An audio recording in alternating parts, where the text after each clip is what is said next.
No Brasil, João Cristofolini. Em Dubai, Gustavo Carriconde. Eles leem os mais importantes livros e debatem suas principais ideias. Fique ligado nas dicas dos maiores nomes da literatura de negócios e como você pode aplicá-las na sua vida como empreendedor. Está começando agora mais um episódio do Resumo Cast, livros para empreendedores. Olá, seja bem-vindo a mais um episódio do Resumo Cast. Aqui quem fala é João Cristofolini e estamos começando agora o episódio 117 com mais um livro para empreendedor. No episódio de hoje vamos falar sobre o livro O Óbvio que Ignoramos. Como simples atitudes podem fazer você obter sucesso em tudo que realiza. Do autor Jacob Petrie. Por que razão algumas pessoas parecem ter nascido para a sorte e para o sucesso? Será que é informação, inteligência, sorte, mais oportunidades, destino ou potencial? Neste livro, Óbvio que Ignoramos, o autor mostra que nenhum desses fatores é determinante nos resultados que obtemos na vida. E que também não há um único fator místico ou mágico que faça com que algumas pessoas se tornem ricas, saudáveis, felizes, vivendo uma vida cheia de sentido, enquanto outras nunca encontram o seu espaço. Ele mostra que o que diferencia as pessoas com resultados extraordinários das demais pessoas são princípios simples e óbvios, mas geralmente ignorados por todos nós. No livro ele conta histórias de personalidades mundiais como Gisele Bündchen, Stallone, Einstein, que parece que chegaram no topo facilmente, mas ele nos mostra um pouquinho da biografia deles antes do sucesso e quais atitudes foram decisivas para que eles chegassem lá. Então fique ligado que está começando agora o episódio 117 com o livro O Óbvio que Ignoramos.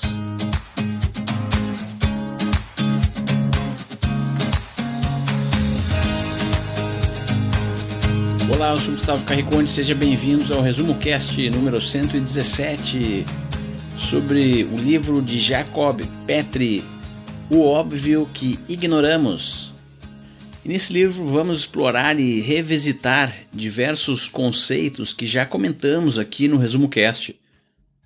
E falar um pouco também sobre o autor Jacob Petrie, que tem na sua obra, na sua vida, na sua carreira, uma grande influência de Napoleon Hill, e ele também se diz um discípulo de Waldir Bündchen, que nada mais é do que o pai de Gisele Bündchen. E para ilustrar os seus conceitos no livro, ele utiliza diversas passagens da vida da própria Gisele Bündchen, já que ele conhece ela muito bem, e também usa outras pessoas famosas como Sylvester Stallone, os Beatles e a família Kennedy, dentre outros.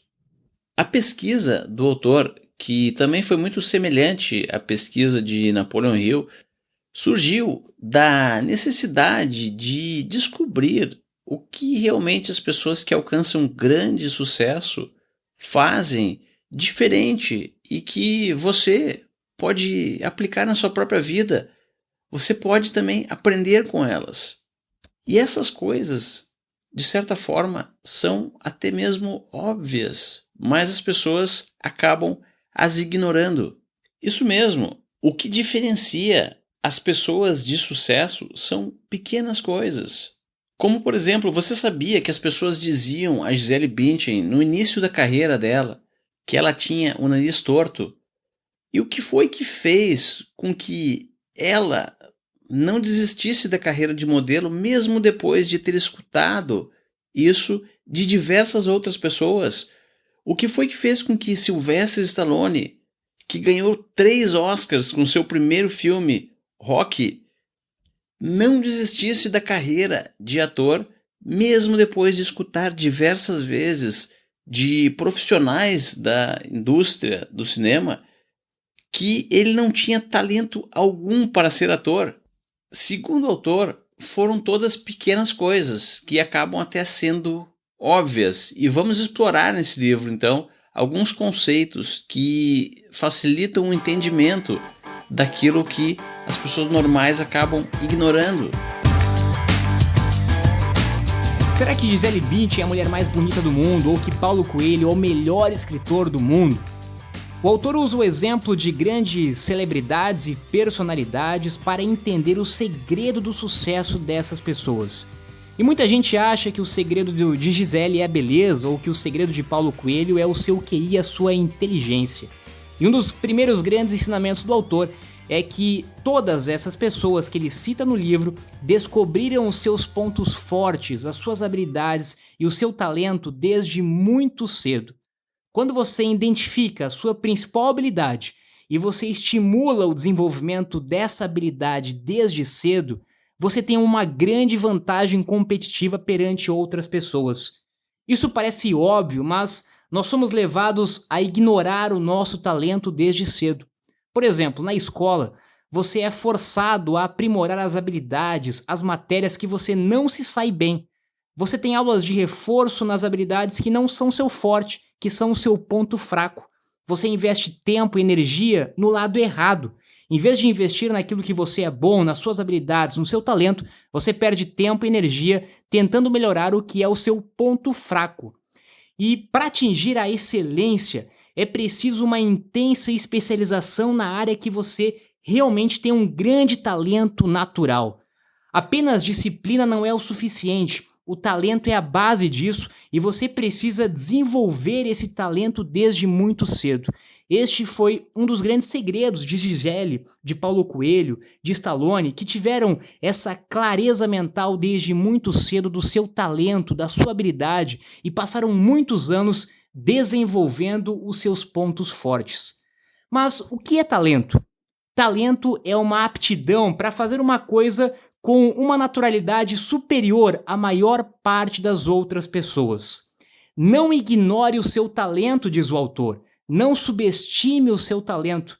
Não ache que todo mundo é capaz de fazer a mesma coisa que você faz sem esforço. Isso não é verdade. Aquilo que você faz com excepcional facilidade pode ser extremamente complicado para mim. E o primeiro passo para o sucesso é identificar o seu talento e construir a sua vida em base do seu talento. Vamos falar agora da lei da tripla convergência. E apesar do nome complexo, já comentamos desse conceito diversas vezes aqui no Resumo Cast, que nada mais é do que 3 círculos que descrevem o seu talento, a sua paixão e aquilo que o mundo quer, ou seja, aquilo que existe demanda e as pessoas pagariam por isso. Mas por que esse terceiro elemento de receber pelo aquilo que você faz com paixão e talento é tão importante? Simples, porque se não houver esse terceiro elemento, isso se classifica como um hobby e você não vai conseguir se sustentar fazendo o que tem paixão e talento. Vai precisar fazer alguma outra coisa e provavelmente uma coisa que você não gosta. A ideia é juntar a sua paixão e o talento com aquilo que lhe sustenta. É um conceito extremamente simples de se entender quando explicado dessa forma, mas as pessoas ignoram esse conceito por diversos motivos. E o autor explora no livro esses motivos, que estão relacionados não só a fatores internos dos indivíduos, mas também a maneira como a nossa sociedade se organiza, principalmente o atual modelo educacional, que vamos ver em um insight mais além. Mas como distinguir talento daquilo que você gosta de fazer? Será que não é a mesma coisa?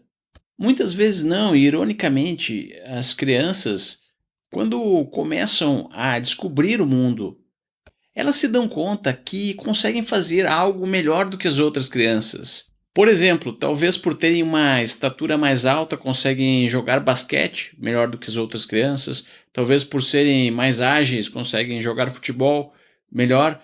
Com esse exemplo dos esportes, podemos identificar o talento, que é algo natural, a pessoa praticamente já nasce com ele.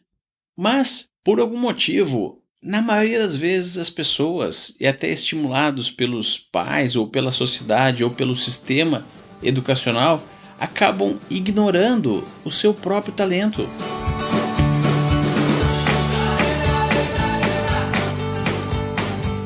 O autor fala também sobre a síndrome do excesso de oportunidades. Ter uma grande quantidade de escolhas se torna a principal causa de fracasso da maioria das pessoas. O problema é o excesso e não a escassez. O excesso de oportunidades dissipa a nossa energia e divide os nossos pensamentos em tantos assuntos e tantas direções distintas que, em vez de nós criarmos um foco seguro que nos fortaleça, que nos sirva como um guia de fato para a gente se desenvolver, nos tornamos vítimas da dúvida, da insegurança e, por consequência, da fraqueza.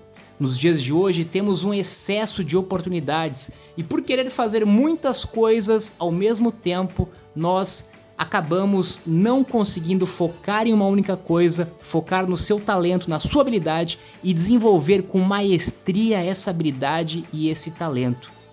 O excesso de possibilidades, por exemplo, antes do vestibular, acaba prejudicando muitos estudantes em tentar identificar o caminho que eles vão seguir. E acabam criando então um plano A, plano B, plano C, várias possibilidades de plano e não focando na sua única ou principal habilidade, seu talento, e desenvolvendo esse talento, essa habilidade, assim como grandes personalidades fizeram. Se não estivermos atentos e não tivermos um propósito específico para orientar as nossas escolhas, é muito fácil sermos vítimas da síndrome do excesso de oportunidades que chama o autor. E aí novamente o autor dá o exemplo de Gisele e de Paulo Coelho. A Gisele tinha um propósito muito claro no início da carreira dela, que era tornar-se a melhor top model do mundo. O Paulo Coelho também, ele já vendeu mais de 100 milhões de livros. Goste você ou não, ele é um dos autores mais lidos do mundo e é o único autor vivo mais traduzido do que o Shakespeare. E segundo a sua biografia, ele sabia com clareza, desde cedo, que ele queria ser um escritor lido no mundo inteiro. Ele registrou centenas de vezes, desde que começou a escrever o seu diário com 12 anos de idade, que ele seria o autor mais lido do mundo. Ou seja, clareza desde muito cedo da sua habilidade, do seu talento e do seu propósito. Vamos falar agora de outro conceito no livro, a teoria da cognição, que aborda como são formados os nossos pensamentos. Imagine que você tem um processador, esse processador extremamente poderoso que é o seu cérebro, e ele tem a capacidade de gerar pensamentos. Com esse mesmo processador, os seres humanos resolvem problemas, os seres humanos criam negócios, empreendem e construíram todo o mundo que está ao nosso redor. E esse processador também tem a capacidade de gerar algo muito interessante, que é a visão que nós temos de nós mesmos. Segundo o livro, existe uma diferença de quem você realmente é e da imagem que você tem a respeito de você mesmo. Mas como isso é possível? Algumas pessoas atingem um ponto na sua vida e fazem o seguinte questionamento: eu não consigo mais viver comigo mesmo. E esse questionamento é extremamente poderoso. E foi também o questionamento que deu início às reflexões de Eckhart Tolle para escrever o seu best-seller O Poder do Agora, que já falamos aqui no Resumo Cast. Eu não consigo mais viver comigo mesmo. Reflita sobre isso. Nessa frase existem, na verdade, dois sujeitos, o eu e comigo mesmo, que nada mais é do que a imagem que as pessoas têm delas mesmas. Pode parecer um pouco confuso, mas no momento que você entender que a imagem que você tem foi criada por você, a possibilidade de modificar essa imagem vai ficar óbvia.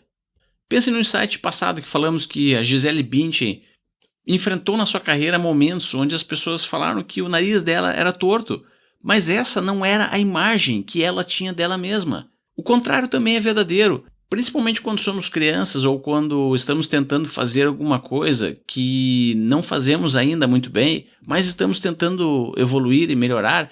As pessoas tendem a falar que nós não somos bons para aquilo, assim como o Sylvester Stallone recebeu várias críticas negativas dizendo que ele não era um bom ator. Crianças também escutam a todo momento, principalmente através de mensagens enviadas pelo sistema educacional, que elas não são boas em matemática ou português. Mas será que essas opiniões são a palavra final? Esse é o grande questionamento. Segundo o autor, nós somos responsáveis pela imagem que criamos de nós mesmos. E se conseguirmos entender a importância desse conceito de cuidar da imagem que nós criamos a respeito de nós mesmos, iremos até mesmo controlar as influências externas que tentam influenciar nessa imagem. Isso parece óbvio, mas faz uma enorme diferença e um enorme impacto ao longo da vida das pessoas e pode afetar pequenas decisões que determinarão os caminhos que iremos trilhar nossas vidas.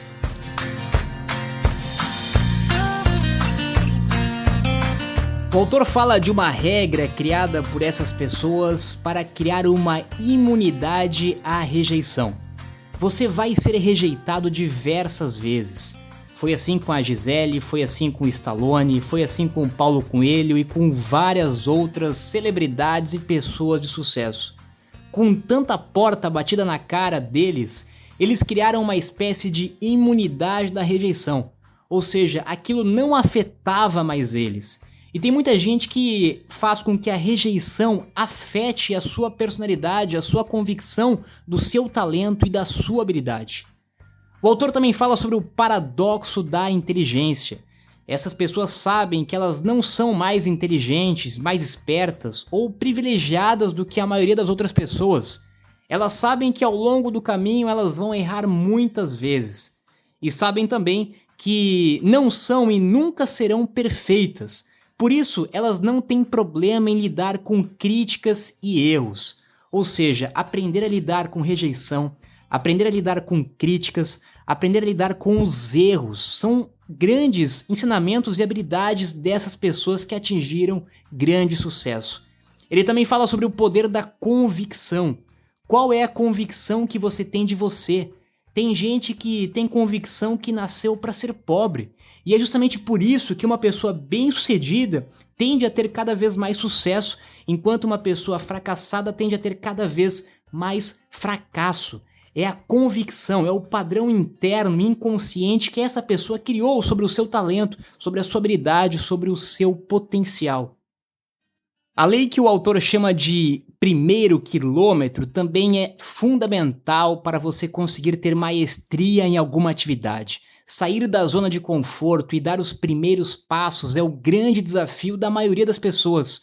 E o primeiro quilômetro é a prova de fogo e a maioria das pessoas não consegue chegar a ele. Pense no exemplo de você começar a correr 1 quilômetro em vez de ficar sentado no sofá. Você não vai conseguir correr uma maratona antes de começar a correr 1 quilômetro. E isso vale para tudo na vida. Quando você rompe essa barreira, que é a barreira mais difícil, quando você sai da zona de conforto, você coloca o tênis e você sai de casa para correr 1 quilômetro, você conseguiu sair da zona de conforto. E quando você faz isso, já está na frente de muita gente. Você rompeu uma grande barreira para continuar nos próximos quilômetros, para continuar nos próximos desafios. Então, romper a barreira do primeiro quilômetro, dar o primeiro passo, ter a iniciativa, iniciar, começar, colocar o seu projeto em prática, também é um dos grandes ensinamentos que parecem óbvios, mas que foram feitos por estas pessoas.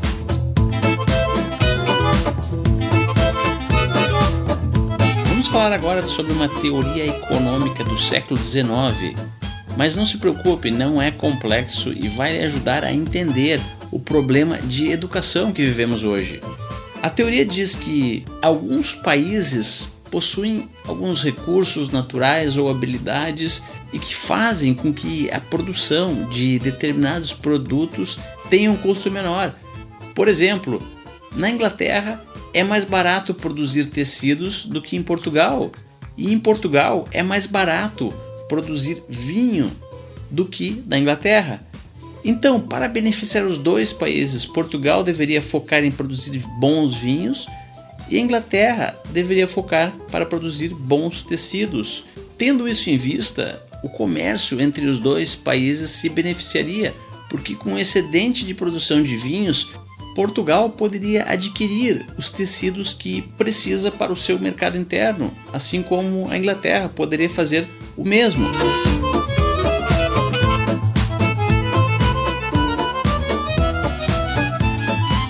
Esse exato conceito se aplica à educação, segundo o autor. Pense quando uma criança tira uma nota baixa em português, por exemplo, e uma nota alta em matemática. O sistema educacional irá fazer com que ela foque a sua energia e o seu tempo em português, ou seja, na nota baixa. Mas isso a longo prazo acaba sendo problemático, porque estamos criando uma sociedade onde as pessoas focam naquilo que elas não têm talento ou não gostam de fazer. E acabam esquecendo ou perdendo a oportunidade de melhorar ainda mais aquilo que elas têm talento e gostam de fazer. Pense no impacto desse sistema durante todo o período que um ser humano permanece na escola ou na faculdade.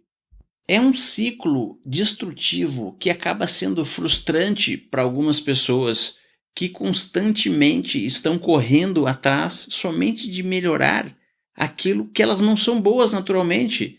E é natural que algumas pessoas associem essa frustração com qualquer processo de aprendizado.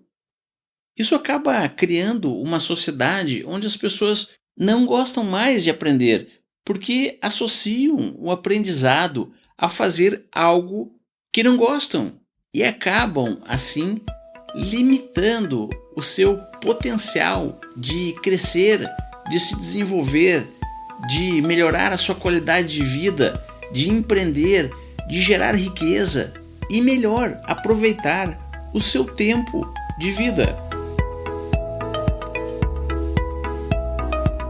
E chegamos de novo na principal lição deste livro, a convergência das três coisas, a convergência entre talento, paixão e renda.